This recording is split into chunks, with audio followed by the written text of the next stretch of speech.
You are now watching Showbiz Now, your daily showbiz update. Tila hindi nga nagustuhan ni Rian Ramos ang pagkakaroon ng video ng Miss Universe owner kung saan ay hinatakpan nito ang Miss Universe ng Pilipinas representative na si Michelle D at doon ay nagsalita ng Thai. Ayon kay Rian, hindi nga daw maganda ang ginawang ito ng Miss Universe owner. Aniya, I don't like how this looks. My stomach is turning. Buti ay marespeto yung kaibigan ko. Ewan kayo na lang ang humusga. Tap nyo for the full uncomfortable video.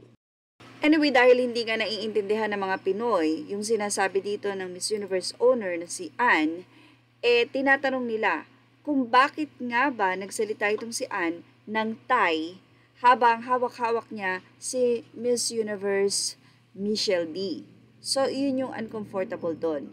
Pero may nag-translate na sinasabi daw dito ng Miss Universe owner na mag-move on na daw ang mga Thai people dahil natalo ang kanilang pambato.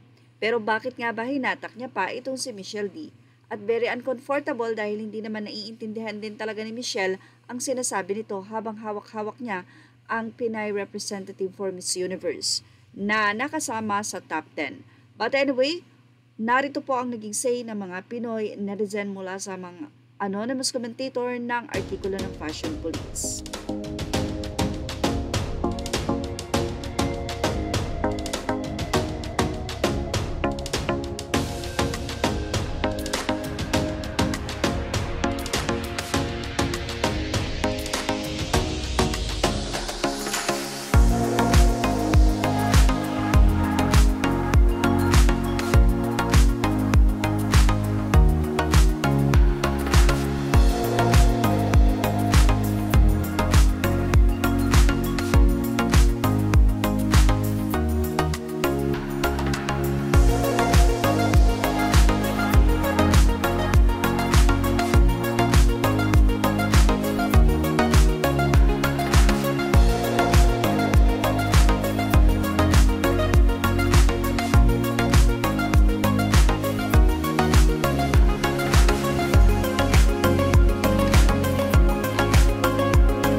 At yan ang ating Showbiz Snap update. Kaya mga Showbiz Snappers natin dyan, ano naman ang masisay dito?